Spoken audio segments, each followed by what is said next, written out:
Hello guys, good morning and welcome back to my YouTube channel. So raised beds are one of the easiest modes of farming techniques, and when my mason made my raised beds, he made them without creating paths in between. So I've been creating paths in between one raised bed to another. So today I want to work on this last bed. I feel like I have not really taken advantage of that bed because it has a lot of things going on, and we had planted the carrots inside, and then also we have the rosemary in between the bed. So, and I've always wanted to have herbs at the edges of the farm. So today I want to work on this bed. Just stay tuned and you'll see a very big transformation in this bed. And each and everything that is in this area, we are going to uproot them, and then we are going to plant new crops and also reorganize the bed to see how it will turn out.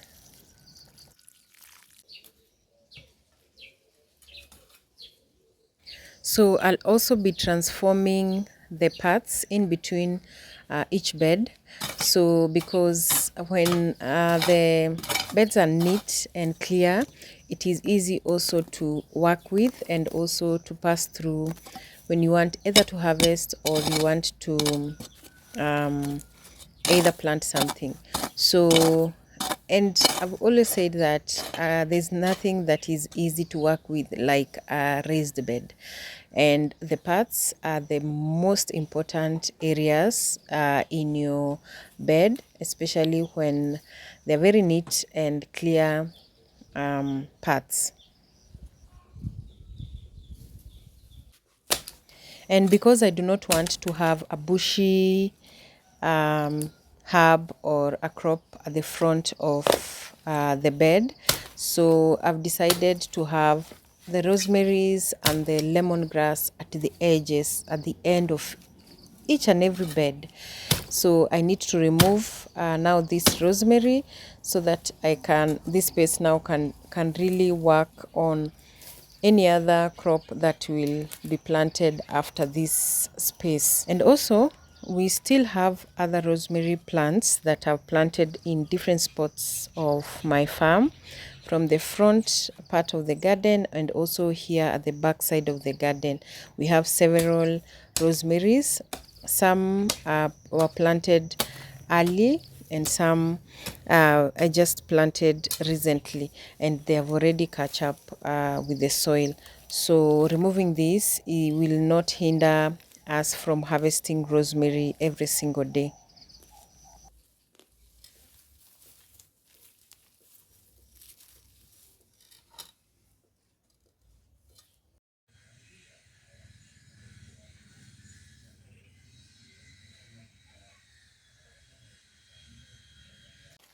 It's very easy to work in controlled space, and I think that's why raised beds are the best things to happen in any farmer. And because you're able to control pests, you're able to control the weeds. Also, it's very easy to control the weeds, and also it is very rare to have soil erosion, especially in a raised bed. And at first, when we made one, I always felt like when it rains, when there's a lot of rain, there'll be flooding, but I've never seen something like that, because anytime it rains, after some time, all the water goes down. And then I think just the underground water bodies really work in our farms, because we've never experienced a flooding in our area.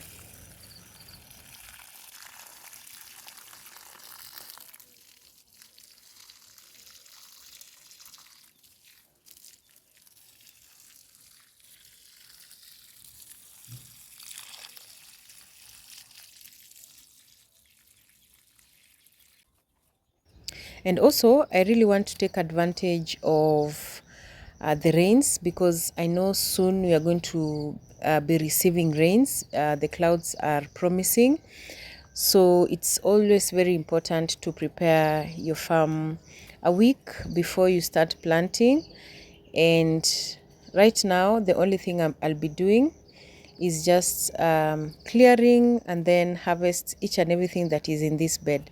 And one of the things that has really been disturbing me about is having a rosemary in between a bed, a raised bed. In this bed, we had a lemon tree, we had a rosemary before we created the bed.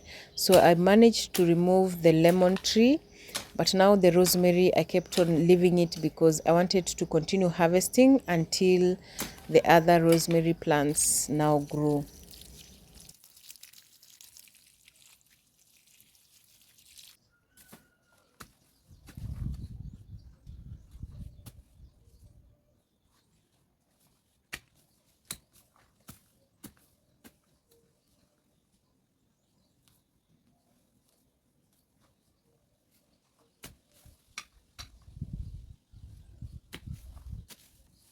And here in the farm, you'll never get out of the farm empty-handed.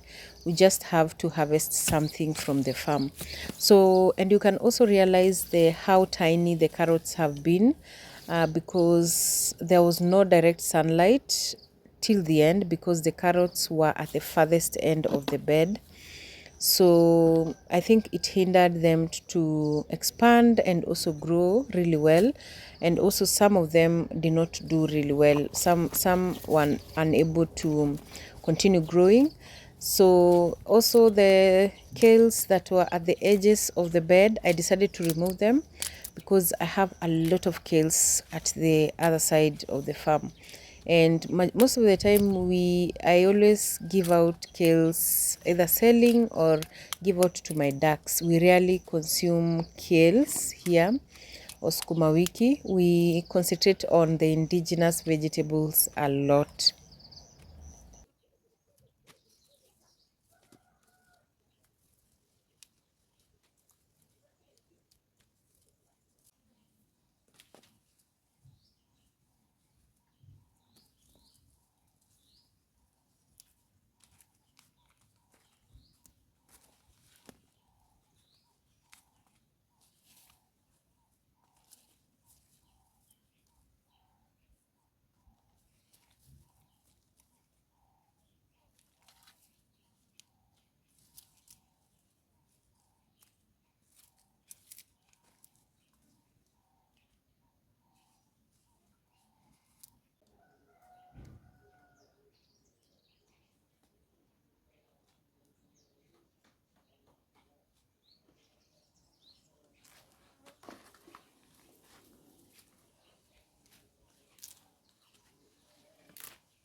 Because I love getting out of the farm once and for all, so I'll also harvest the bulb onions. For us here, bulb onions, we just harvest what we need, and I do not do bulk harvesting, so that also to be consuming fresh vegetables straight from the farm.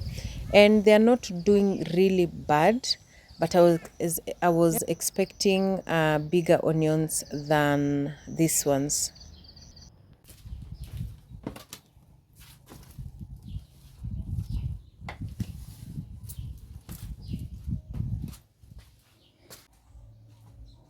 So let's get back to work. I'm that one person that loves doing majority of the DIYs. So, and I love doing it myself. Sometimes people say just give it to somebody so that they can do it for you. But even when the mason was building the raised bed, I kept on telling him, please create paths in between one bed to another but he kept on arguing that it is going to reduce the beds. But I kept on telling him, even if it is tiny, we are going to work with what we have. And the reason why we build raised beds is that so that anyone cannot step on the farm or the bed when they're either harvesting or planting, so as to not to harden the ground. So what I've done, I've removed all the waste, and then I'm going to remove the topsoil a little bit and then put back all the waste. This is like creating a lazy compost manure, and then I'm going to return back the soil on top of now all this farm waste. That's another easier way to improve your soil texture, especially when it rains. When it starts raining, the all the waste will rot really fast, and we are going to have a very nice soil texture in this bed.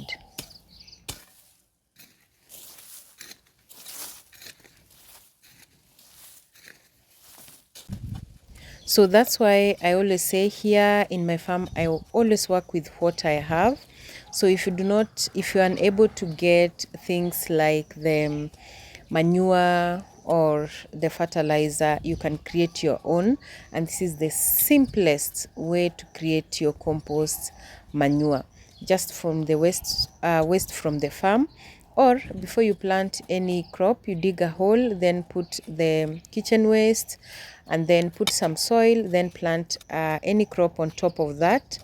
As soon or later on, all the waste that are below now the crop will start rotting, and all the nutrients will start climbing up from the roots now to the crop. That's the easiest way to do organic farming. And because I did not have a path here, I still have the Makiga bricks, and the only thing I'm missing is the cement, or else I could have built something totally different. So I'm just going to layer 2 blocks of the Makiga bricks, and then I think that will create a path, and a clear path, and also the bed will be well defined now.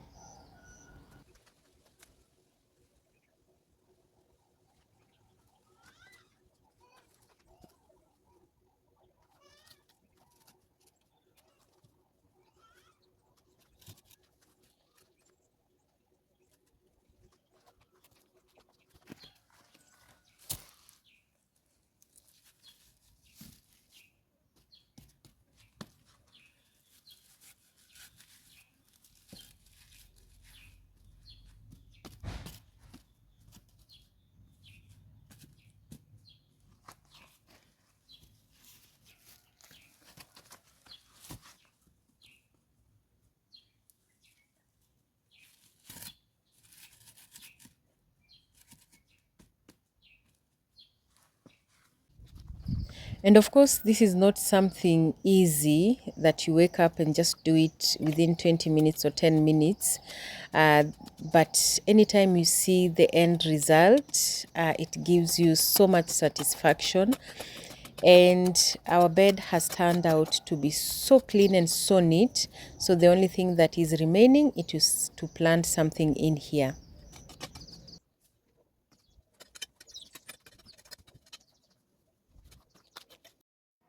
So this is our before. Look at how shaggy and bushy it was.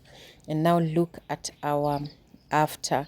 Very neat, very well defined. Now it's easy to plant. Also, all the paths are very clear from one bed to another. We've also cleaned that. And this is something that I've always wanted my backyard to look like. Clean, neat, well polished, and easy to work with.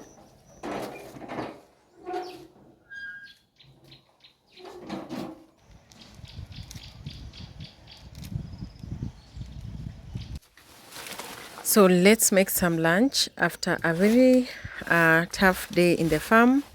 So some good meal will really work for me. And today I always prefer using just herbs from the farm and also spices from the farm, because nowadays we have different spices. Only the thyme that I'm yet to start harvesting them, because they take a little bit longer to fully mature and expand, but I've decided to now transplant them to different spots of the farm.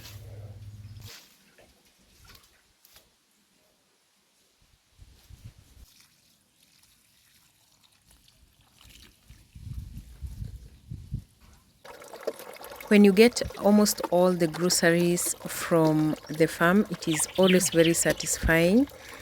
And also another way of reducing your budget also, and also it's another easier way to make income, especially here in the village.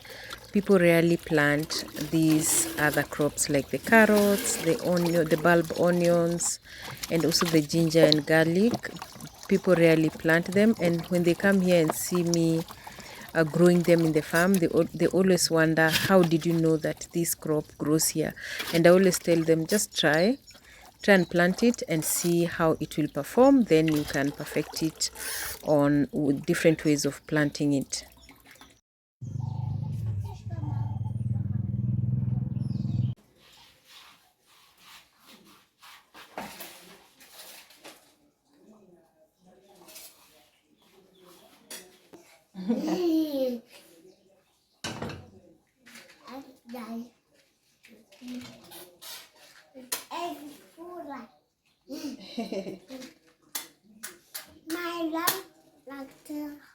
Okay. So lunch is always one of my favorite meals of the day, and I always like to take it simple for lunches. And yesterday we had chapati, and we have some leftover chapati, so I want to take advantage of that and make some stew for our chapati, and then we're going to have it with chapati. So it's just me and the little one Elsie, and it's always very easy to prepare our meals for the two of us.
So I'm adding some roiko.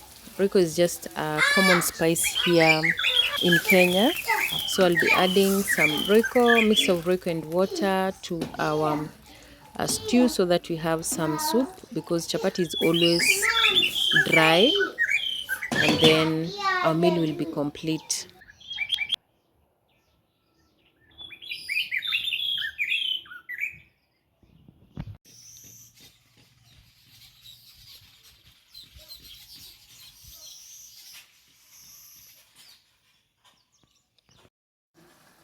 So that is it. Our lunch is ready, very simple.